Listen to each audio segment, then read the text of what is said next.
कुछ नहीं, मतलब कोई डाउट नहीं है। नहीं,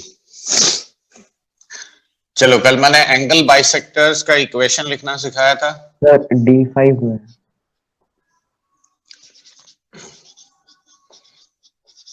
देखते हैं, रुको। ठीक सर, अब पहले क्लास के लास्ट में बता दीजिए। ये देखो, अब ये L2 है, A2x plus B2y plus C2 equal to 0। देखो कल यहां तक तो समझा दिया था कि बाइसेक्टर्स का इक्वेशन लिखते कैसे हैं, क्यों ये तो याद होगा। यस सर, याद है। ये दूसरा बाइसेक्टर है, angle bisector. This angle is 90 minus theta, this angle is also 90 minus theta. और B1 B2 का इक्वेशन हम लोग कैसे निकालते हैं, A1x plus B1y plus C1 divided by A1 square plus B1 square का root over is equal to plus और minus A2x plus B2y plus C2 divided by A2 square plus B2 square root over. देखो इसी में से अगर plus लेते हो या माइनस, किसी एक को B1 लेना, दूसरे को B2 लेना, करेक्ट। अब देखो, अब अगर दोनों लाइंस परपेंडिकुलर नहीं है तो एक एंगल एक्यूट होगा और दूसरा एंगल क्या होगा, ऑब्ट्यूस होगा। तो how to identify which one is acute angle bisector and which one is obtuse angle bisector। तो देखो अगर ये एंगल 90 से छोटा हुआ तो theta will be less than 45, क्या हाँ या ना। Yes sir. तो अगर थीटा 45 से कम है तो tan थीटा का मैग्नीट्यूड 1 से कम होगा कि नहीं। Yes sir. तो देखो पहला मेथड अगर तुमको आइडेंटिफाई करना है कि विच वन इज एक्यूट और ऑब्ट्यूस, तो ये जनरल मेथड है, याद रखो फर्स्ट मेथड। तो तुम कैलकुलेट करोगे tan थीटा। देखो tan theta will be slope of L1 minus slope of B1 divided by 1 plus slope of L1 into slope of B1। देखो if magnitude of tan theta is smaller than 1, then you will say that B1 is acute angle bisector, ठीक है। और अगर मान लो ये magnitude 1 से बड़ा आता है, देखो if magnitude of tan theta is greater than 1, तो then you will say that B1 is obtuse angle bisector, okay। देखो this is the first general method of identifying whether it is an acute angle bisector or an obtuse angle bisector।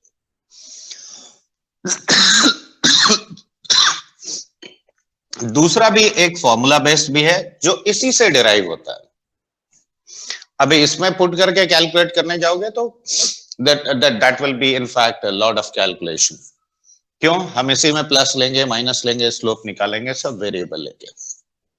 तो इसीलिए method में बता दे रहा हूं, लेकिन सबसे ज्यादा इस्तेमाल ये होगा, ये जो पहला मेथड है जनरल मेथड। इसमें कोई confusion? No sir. No sir.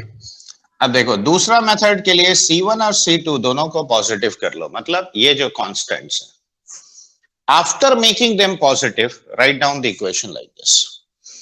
अब एक बात याद रखना कि देखो A1 A2 plus B1 B2 अगर पॉजिटिव भी हो सकता है, A1 A2 plus B1 B2, now this can be negative also. तो अब यहां पे देखो प्लस और माइनस दो साइन है, और प्लस और माइनस दोनों साइन में से which one is going to give you what। तो यहां पे देखो एक्यूट एंगल बाइसेक्टर और ऑब्ट्यूस एंगल बाइसेक्टर दोनों अगर पिक करना है तो व्हाट शुड आई डू। अगर ये पॉजिटिव आया तो जस्ट इसका ऑपोजिट साइन लोगे, यहां पे माइनस साइन लोगे, that will give you the acute angle bisector. तो बच जो गया पॉजिटिव वो देगा तुमको ऑब्ट्यूस एंगल बाइसेक्टर। अगर ये नेगेटिव है तो इस इक्वेशन में प्लस साइन लोगे, ठीक है, और ऑटोमेटिकली माइनस वाला तुमको ऑब्ट्यूस देगा। तो you can adopt this method as well as this method. हाँ, लेकिन मेरा एडवाइस यही है कि first method is the general method, remember. क्यों? ये इसी से डिराइव हुआ, तो ऑलवेज यूज दिस। और ये हर जगह नहीं लगेगा, क्यों? इसके लिए तुम्हें दोनों लाइंस मालूम होना चाहिए, लेकिन इसके लिए एक भी लाइन मालूम होगा तो भी चल जाएगा। ठीक है, लिख लो, मैं यूज करके दिखाता हूं।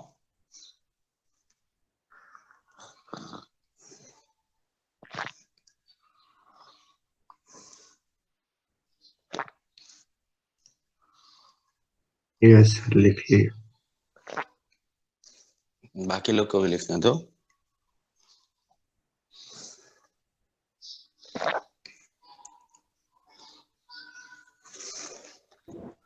यस सर लिख लिए। ओके, अब देखो एक छोटा सा क्वेश्चन लेके दिखा रहे हैं। एक ही क्वेश्चन में दोनों मेथड हम अडॉप्ट करके दिखाते हैं। लिखो, क्वेश्चन लिखो।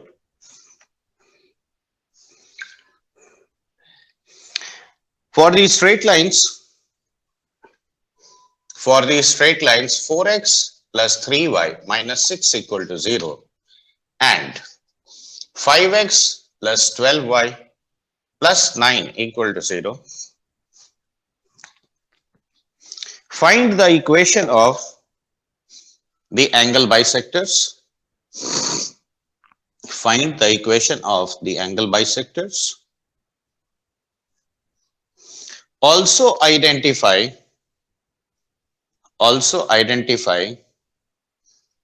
the acute angle bisector and the obtuse angle bisector.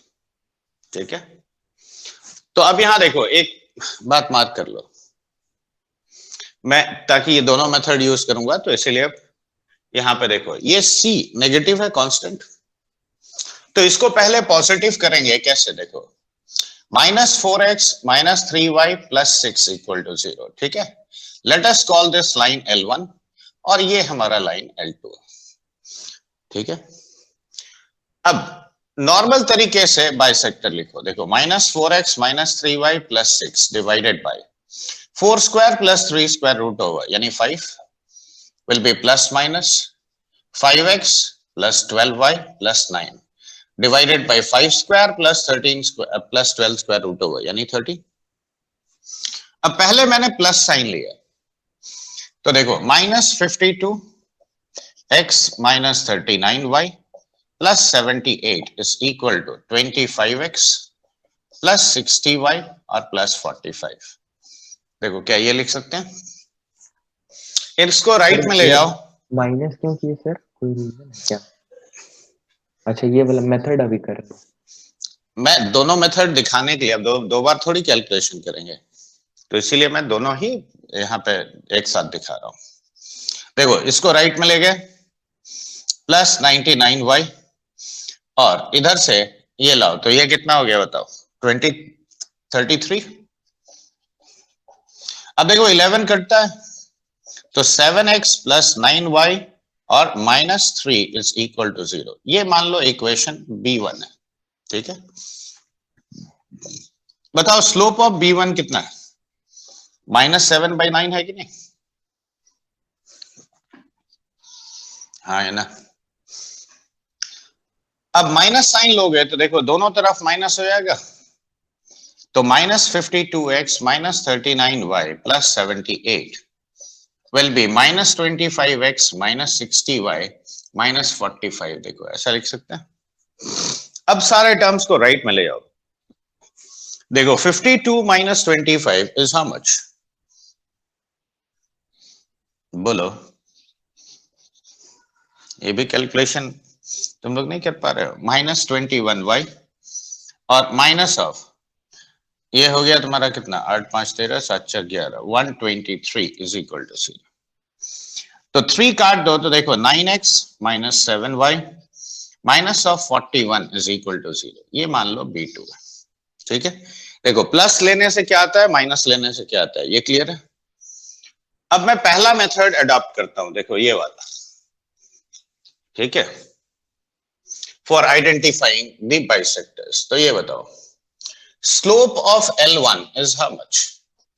Minus of 4/3. देखो, slope of B1 is minus 7/9. So according to the first method, tan theta is slope of L1 यानी minus 4/3 minus of minus 7/9 divided by 1 plus ये हो गया 4/3 into 7/9. देखो ऐसा लिख सकते हैं. LCM लो, देखो 7/9 minus of 4/3 divided by 1 plus 28/27. इसमें कोई कंफ्यूजन?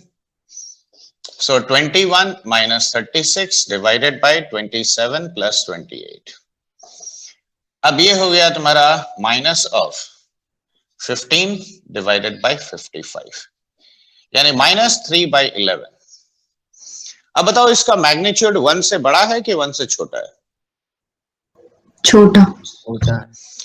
तो modulus of tan theta smaller than 1 है. अब मॉड्यूलस ऑफ tan थीटा यानी हम कहेंगे कि B1 is acute angle bisector. क्यों? यस यही ना पहला मेथड से भी सिखाया था. तो ये एक्यूट एंगल का बाइसेक्टर आया और ये आ गया तुम्हारा ऑब्ट्यूस एंगल बाइसेक्टर. करेक्ट. देखो ये है फर्स्ट मेथड जो कि यूनिवर्सल मेथड है, हर जगह काम करेगा. ठीक है. अब सेकंड मेथड पे भी फोकस करो. देखो इसलिए मैंने पहले ही C1 C2 पॉजिटिव कर दिया था. अब A1 A2 अब देखो दो छोटा छोटा चीज और अभी सिखाएंगे, उसके बाद एप्लीकेशन हम लोग लेंगे. मार्कर कहां छोड़ दिए मैंने?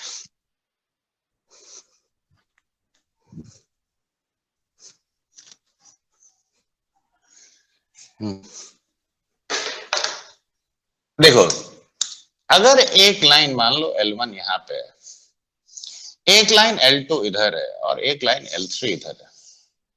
ठीक है. तो L1 L2 L3 देखो एक ही पॉइंट से पास कर रहा है. तो हम अगर ये तीनों एक ही पॉइंट से पास कर रहा है तो A1x plus B1y plus C1 equal to 0. L2 is A2x plus B2y plus C2 equal to 0. And say L3 is A3x plus B3y plus C3 equal to 0. देखो all these 3 points they will pass through a single point. These 3 lines. That means I'll say these are concurrent. Concurrent कहने का मतलब क्या? यही है. तो concurrent होने के कंडीशंस क्या क्या है?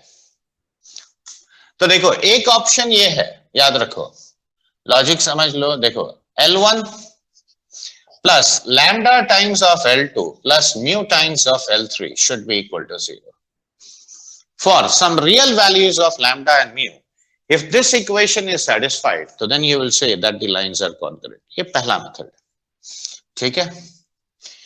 दूसरा मेथड क्या है? L1 और L2 देखो ये तभी पॉसिबल है ना जब मान लो ये दोनों को तुमने सॉल्व किया, इनका पॉइंट ऑफ इंटरसेक्शन ये है, वही पॉइंट इसको सेटिस्फाई करता है. मतलब क्या है? लाइंस कॉन्करेंट है. Yes sir. यानी solution of any two of the lines satisfies the third line. Correct. तो Yes. वो भी मैनुअली चेक कर सकते हो, लेकिन उससे आसान तरीका ये है, डिटर्मिनेंट का फुल एक चैप्टर है, वो सिखाएंगे तब उसी में आएगा. देखो एक्चुअली ये 2 वेरिएबल और 3 इक्वेशन है. एक unique value of x y तभी सेटिस्फाई कर सकता है अगर ये तुम्हारा डिटर्मिनेंट देखो A1 B1 C1 A2 B2 C2 and A3 B3 C3, this determinant is equal to 0. ठीक है. तो either you can apply the first method or you can apply the second method. In fact second वाला method ज्यादा important होता है. क्यों? ये जल्दी आंसर देता है. तो हम ये कहेंगे कि L1 L2 and L3 are concurrent. Okay, they are concurrent if either this or this. ठीक है. या तो इसको सेटिस्फाई किया for lambda and mu being a real number or this one. तो दोनों में से तुमको जो अच्छा लगे वो लगा सकते हो. अब एक और बात देखो, 3 lines when they can form a triangle and when they do not. तो अगर ये कॉन्करेंट हो गया तो क्या ये ट्रायंगल बन रहा है? No, sir. नहीं, ऐसा सवाल अक्सर पूछेगा, इसीलिए बोल रहे हैं. तो they will not form a triangle if they are concurrent, or it can also happen like this. अगर मान लो ये 2 लाइन पैरेलल है, तीसरा ऐसे है, तो भी क्या ट्रायंगल बनेगा? No, sir. तो if any 2 of the lines are parallel, then also triangle is not formed. If the 3 lines are concurrent, then also triangle is not formed. ठीक है, तुम पहले लिख लो, फिर मैं क्वेश्चन लेके बता रहा हूं इसके ऊपर. इनफैक्ट इस पार्ट पे जेई में भी क्वेश्चन कई बार पूछा गया है. रेडी?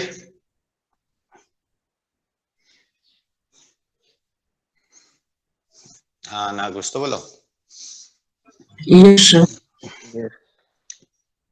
लिखो, check whether the lines 4x plus 7y equal to 9, 5x minus 8y plus 15 equal to 0, 9x minus y plus 6 equal to 0 are concurrent or not. Check करो और बताओ मुझे जल्दी.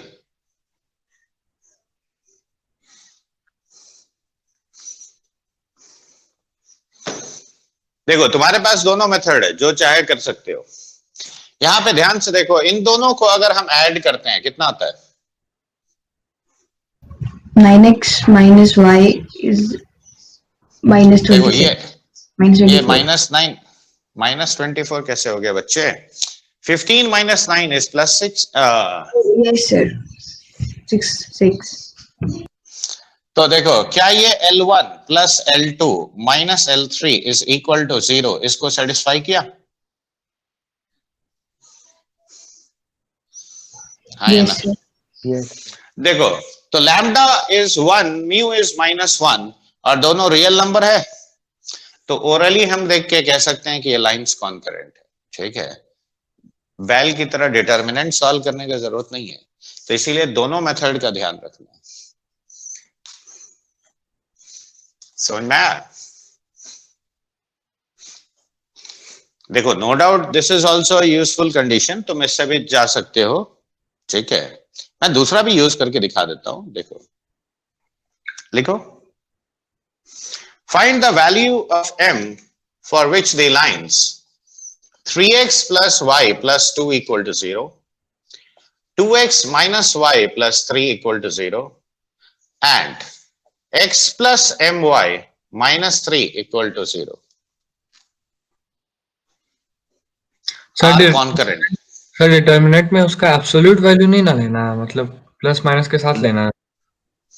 देखो, अगर यहाँ पे एब्सोल्यूट वैल्यू का बात ही नहीं है, क्योंकि देखो मुझे 0 चाहिए, तो 0 का एब्सोल्यूट वैल्यू भी 0 ही होगा. क्यों? नहीं, वो जो कोएफिशिएंट्स लेते हैं उसमें एब्सोल्यूट वैल्यू नहीं ना लेना, हम ये पूछ रहे हैं. ये बताओ यार, तुम ऐसा बेवकूफी भरा सवाल काहे करते हो? अगर मॉड x 0 है तो x 0 ही ना लिखोगे? इंडिविजुअली सर, पूरा उसका डिटर्मिनेंट का मॉड्यूलस हम नहीं कह रहे हैं. इंडिविजुअली तो जो कोएफिशिएंट्स लिखे हैं ना, उसका तो मतलब मैंने क्या यहाँ मॉड लिखा? क्या मॉड A1 लिखा है? नहीं सर, बस पूछ रहे थे थोड़ा सा. मॉड A1 पहला अगर वाला लिखना होता तो मॉड A1 लिखते हम. अच्छा ठीक है सर, ठीक. तो मॉड तो नहीं लिखा है, तो फिर तुम ऐसे ही ना लिखोगे. देखो, 2 minus 1 3 1 m minus 3. देखो, बस इसको 0 करोगे. इतना सिंपल सा तो बात है. अब बताओ, ये 3 minus of 3m होगा, माइनस ऑफ, देखो ये कितना हो गया? -6 minus 3 that is -9, तो +9 हो गया, प्लस 2 into 2m plus 1, देखो इक्वल टू 0. देखो यही ना लिखोगे? तो ये कितना हुआ? देखो 9 plus 9 18, 18 plus 2 20. Okay, -9m plus 4m कितना हुआ? -5m. तो देखो सीधे सॉल्व किया, m इक्वल टू 4 आया. देखो कोई कंफ्यूजन? No, sir. ठीक है, मैं एक छोटा सा सवाल जेई में आया हुआ वो भी लेके दिखा रहा हूं, देखो।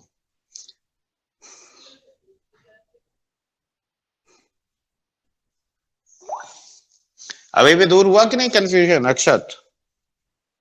Yes sir. देखो एरिया हम थोड़ी निकाल रहे हैं कि यहाँ पे हम एब्सोल्यूट वैल्यू उसका लेंगे, ये तो जीरो है, और जीरो का तुम किसी भी हिसाब से तुम एब्सोल्यूट वैल्यू लिखो चाहे कुछ भी लिखो, रिजल्ट जीरो आएगा।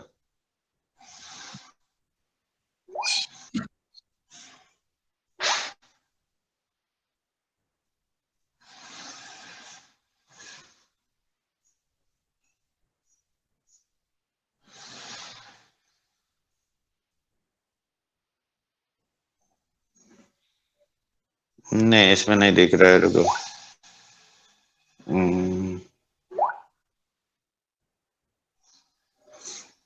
नहीं उसमें भी ऐसे ही 3 लाइन था, रुको just a minute, let me see whether I can trace that question or not.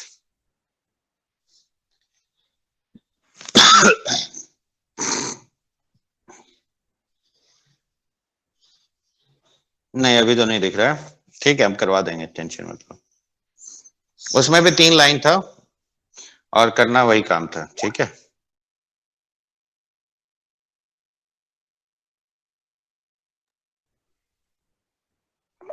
चलो आगे बढ़ते हैं। अब ये बताओ what is common to a family? मतलब फैमिली किसको बोलते हैं? देखो जिसमें कुछ ना कुछ कॉमन है।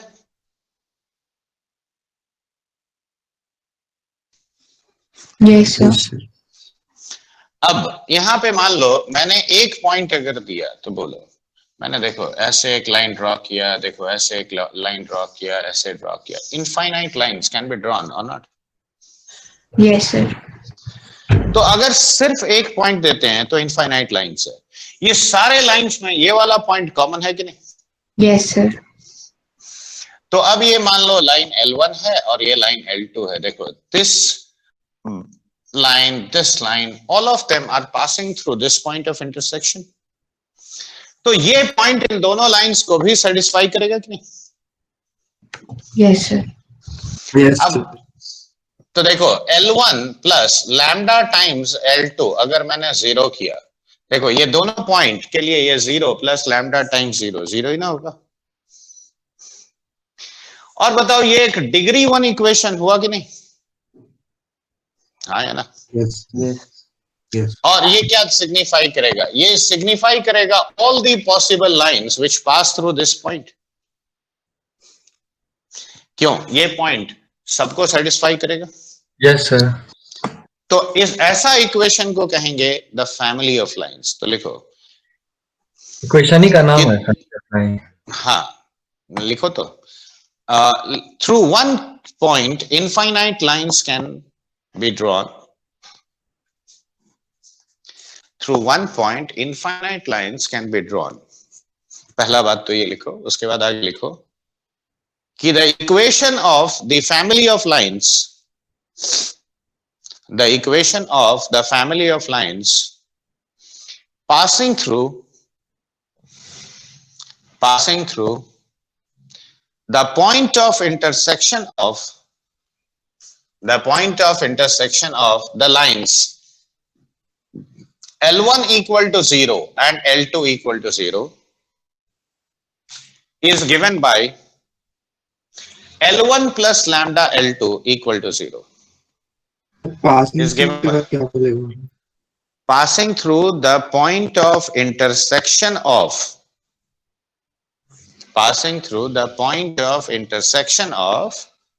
the lines L1 equal to 0 and L2 equal to 0 is given by L1 plus lambda L2 equal to 0.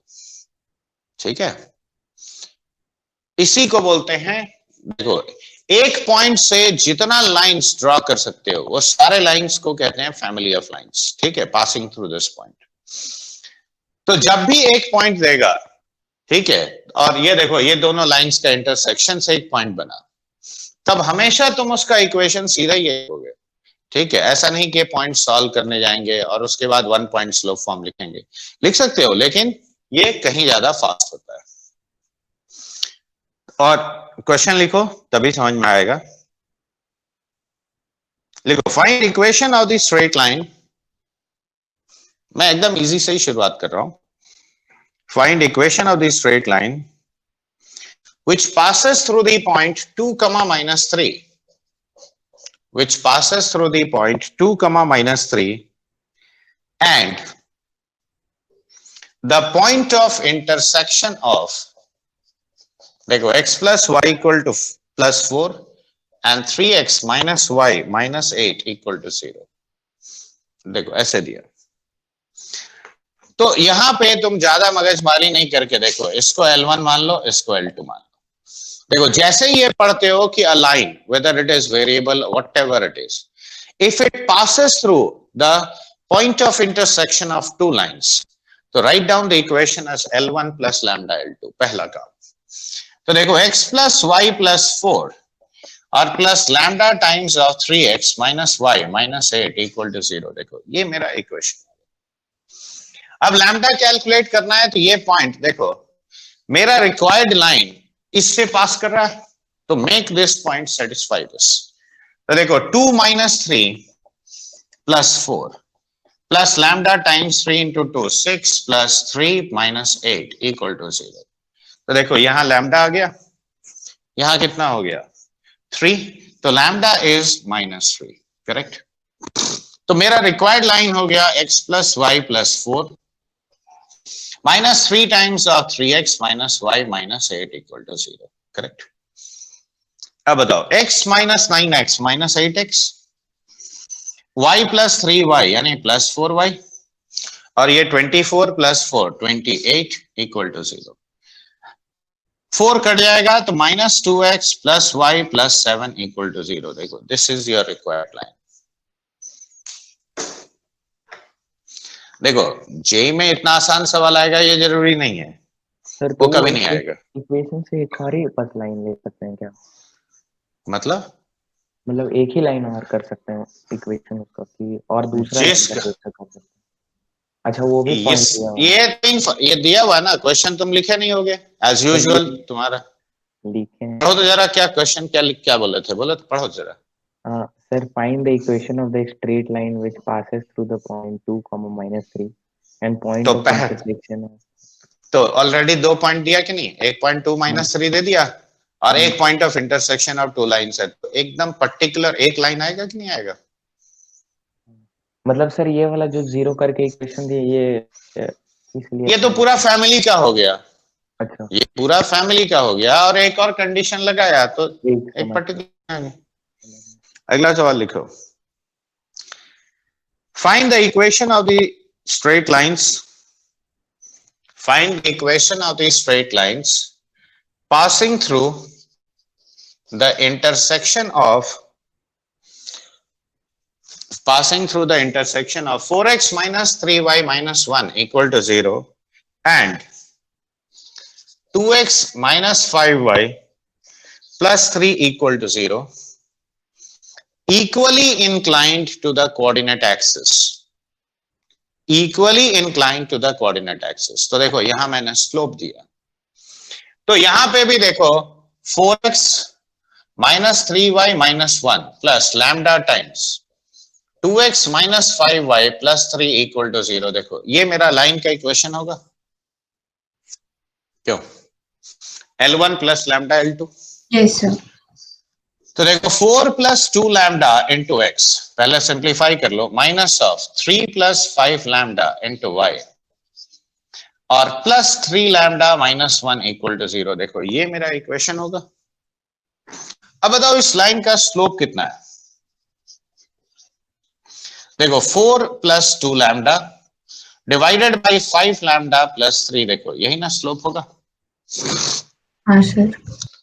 Now, if any straight line is equally inclined to the coordinate axis, तो देखो ये एक line लो, देखो ये अगर equally inclined मतलब ये angle same है, यानी ये एंगल सेम होगा तो 45।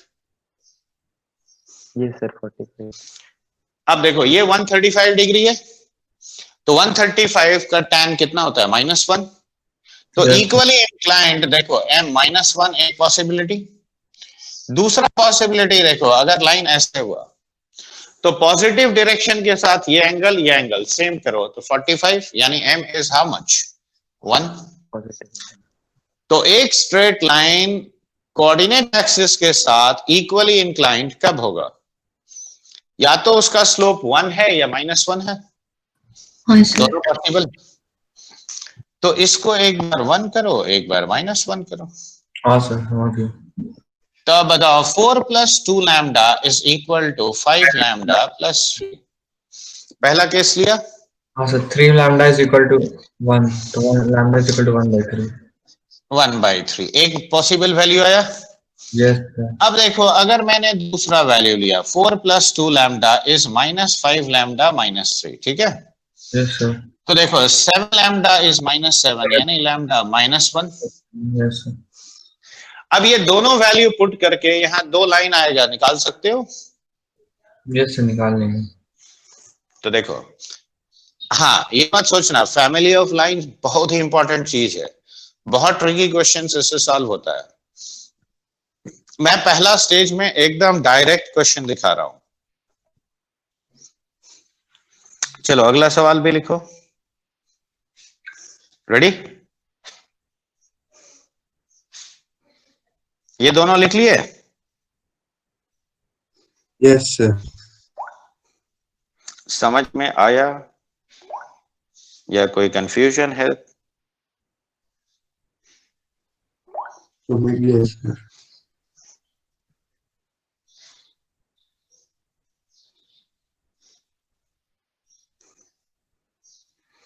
देखो a variable line drawn through family of lines का ही क्वेश्चन ले रहा हूं। A variable line drawn through the point of intersection of the lines, the point of intersection of the lines x by a plus y by b equal to 1 and x by b plus y by a equal to 1 meets the coordinate axis at p and q, then find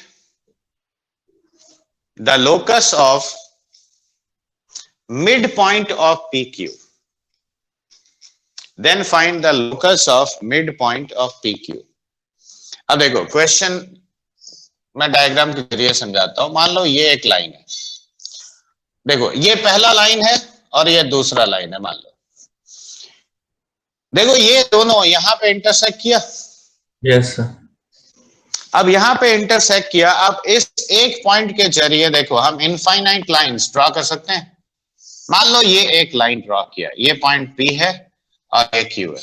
तो देखो इसको आप mid point देखो यहां है। हाँ है। अगर मैं ये दूसरा लाइन ड्रॉ करूं तो देखो इसका मिड पॉइंट इधर आ जाएगा। हाँ हाँ। तो जैसे ये लाइन बदलेगा अकॉर्डिंगली मिड पॉइंट वेरी करेगा। करेगा सर। तो वो कोई ना कोई पाथ पे तो मूव करेगा। उसी का इक्वेशन ना चाहिए हमको। हाँ सर, वो उसी तरीके से। अब देखो क्वेश्चन का पहचान देखो खुद अपना बताता है।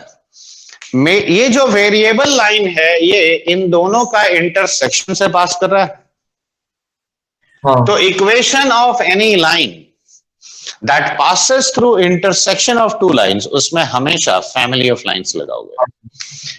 तो देखो सीधा हम लिखेंगे required line is this much,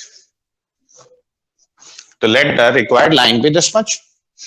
तो अब बताओ x by a plus y by b minus 1 plus lambda times of x by b plus y by a minus 1 equal to 0, ऐसा लिखेंगे।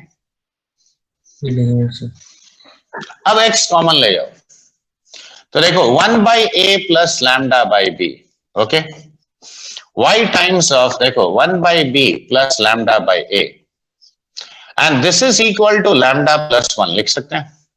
Yes sir. अब इससे डिवाइड कर लो, ठीक है।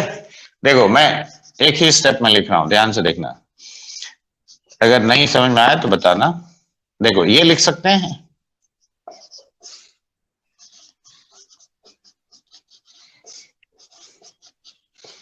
देखो इसी लाइन को इंटरसेप्ट फॉर्म में लिखा,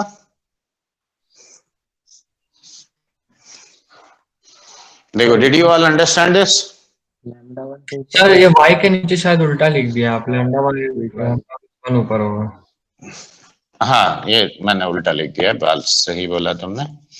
लैम्डा प्लस 1 और नीचे हो जाएगा lambda by a plus 1 by b, ठीक है। अब ये देखो, ये तुम्हारा पॉइंट P पे कट किया और Q पे कट किया, ठीक है।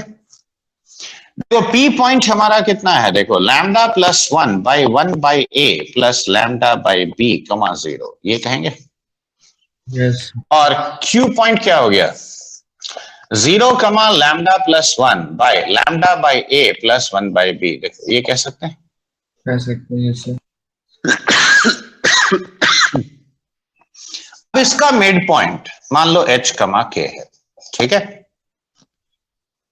यस इसी का ना लोकस चाहिए। तो अभी बताओ, this plus 0 by 2 is H, यानी क्या हम ये कह सकते हैं कि 2H is equal to lambda plus 1 by 1 by a plus lambda by b, ऐसा कहेंगे। कह सकते हैं यस सर।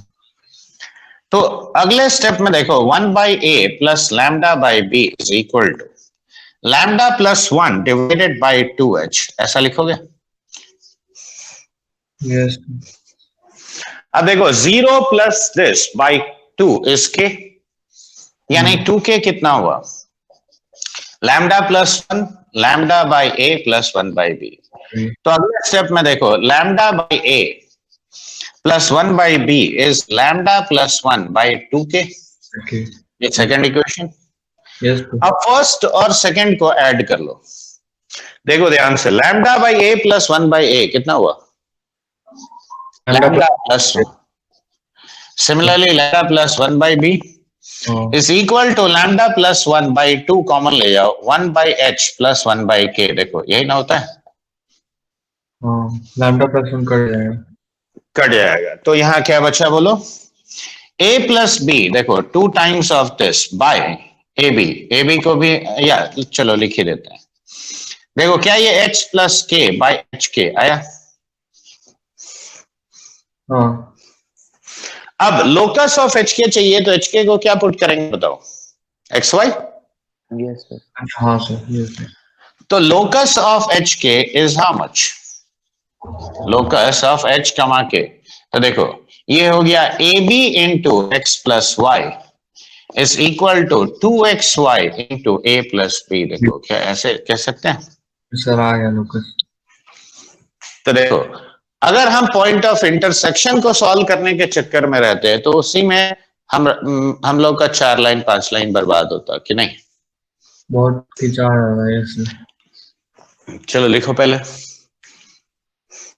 देखो फैमिली ऑफ लाइंस एक्चुअली एक सिंपल सा टूल है जिसको हमें कब इस्तेमाल करना है, जब भी तुम देखो कि क्वेश्चन में ये मेंशन्ड है कि a line is passing through point of intersection of these two lines, जब भी ये चीज मेंशन हो तो always you are going to use this।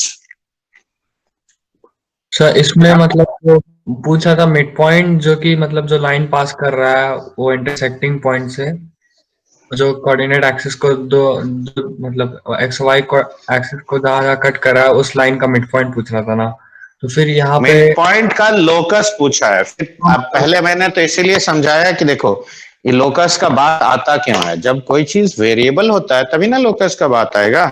हाँ सर चेंज करेगा वो डिफरेंट लाइन के लिए। देखो ये दोनों का इंटरसेक्शन एक पॉइंट देगा, एक पॉइंट से इनफाइनाइट लाइंस बनेगा। Yes sir. हर लाइन अलग अलग जगह कोऑर्डिनेट एक्सिस को कट करेगा।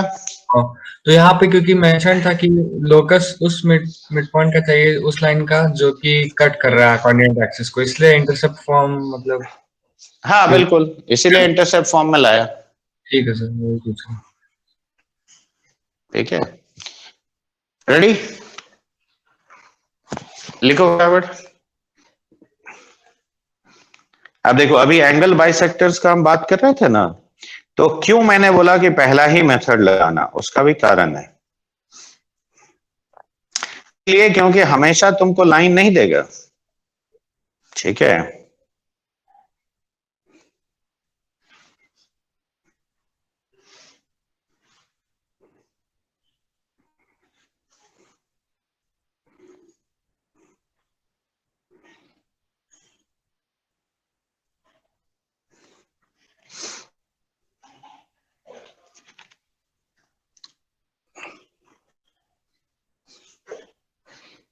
देखो मिटाए से बच्चे, Yes, sir. लिखो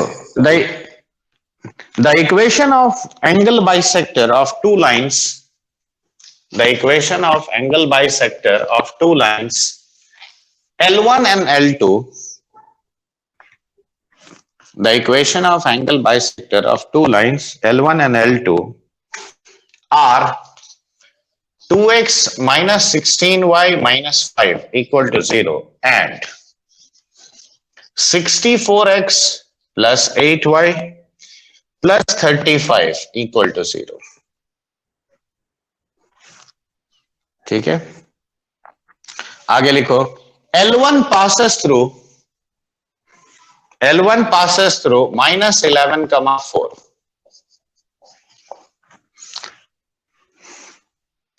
Then identify the acute angle bisector of L1 and L2. Then identify the acute angle bisector of L1 and L2.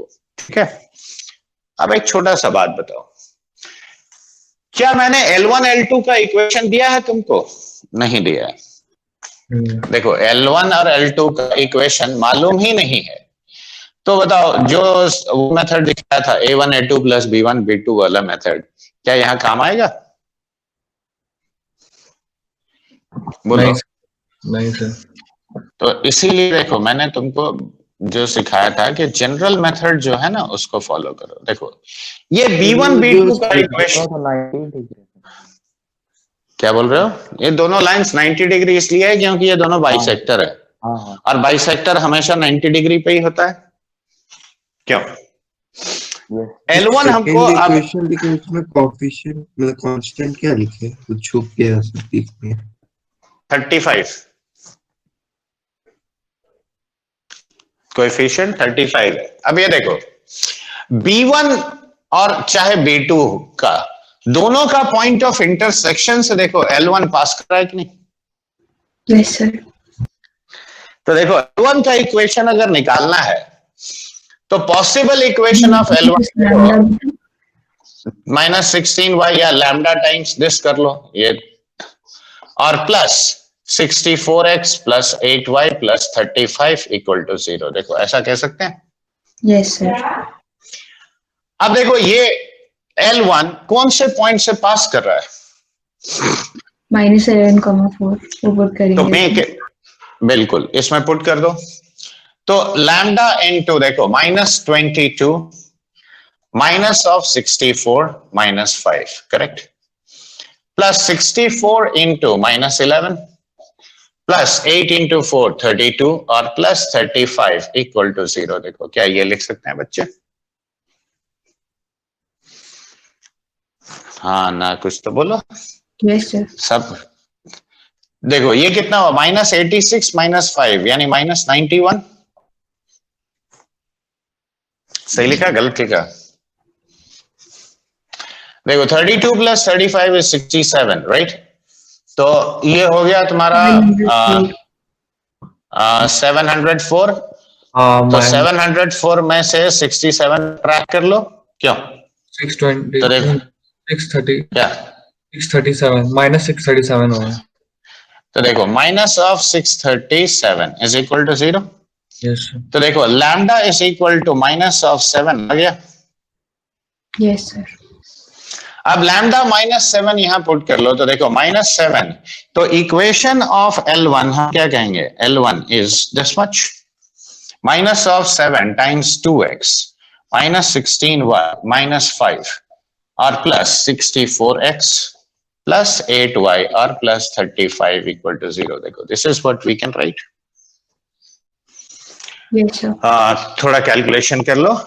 तो 64 minus 14, that is your 50x, correct? और ये हो गया तुम्हारा कितना? 16 into 7 यानी 112 plus 8 यानी 120 y. Okay. 35 is how much? 70. तो देखो 5x plus 12y plus 7 equal to 0, ये तुम्हारा L1 का इक्वेशन है. अब देखो, एक लाइन भी अगर मुझे मिल गया तो एक्यूट ऑब्ट्यूस पहचानना आसान है. Yes, sir. देखो, ये अगर B1 है मेरा, तो इसका स्लोप कितना हुआ बच्चे? 1/8 हो गया. Yes, sir. इस लाइन का स्लोप कितना हुआ?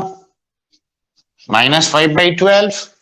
तो अब tan थीटा का कैलकुलेशन वाला मेथड लगाते हैं. तो देखो, स्लोप ऑफ L1 यानी -5/12 minus 1/8 divided by 1 minus 5/12 into 1/8, क्या ऐसा लिख सकते हैं? Yes, sir. अब बताओ, 12 और 8 का एलसीएम कितना हुआ? 24. Obvious. Okay, 24. So that means it is -10 -3/24. और यहाँ पे हो गया 96 - 5, that is 91/96, correct? Yes, sir. Yes, sir. So how much do you get? -13/91. Okay. 4 by और ये वाला minus 96 by, हाँ कितना है बोलो? 4/7. तो देखो -4/7. अब बोलो, क्या इसका मैग्नीट्यूड 1 से छोटा है कि बड़ा है? छोटा है obviously. Okay. तो ये मेरा एक्यूट एंगल का बाइसेक्टर है. ठीक है, देखो पहचान में आ गया. हाँ, Yes, sir. sir. अब बताओ, किसी भी हिसाब से यहाँ सेकंड वाला जो मेथड दिखाया था A1 A2 plus B1 B2 लगा पाएंगे? No, sir. और इसीलिए फर्स्ट ये जो मेथड सिखाया था ना, ये जनरल मेथड है. इसको ज्यादा से ज्यादा यूज करोगे ना तो फास्ट हो जाएगा. लिख लो.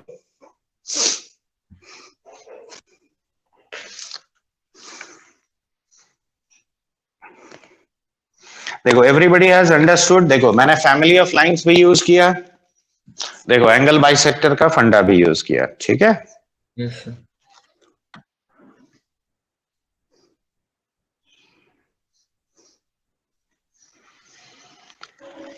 और आयुष गुप्ता, मुझे नहीं लगता D5 बताने की जरूरत है, क्योंकि मैंने वो पढ़ा दिया अभी.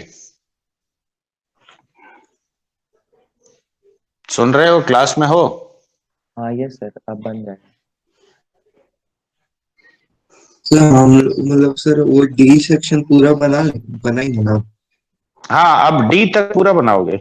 इनफैक्ट D ही खाली नहीं है. ये देखो, अब तुम E1 E2 भी बना सकते हो.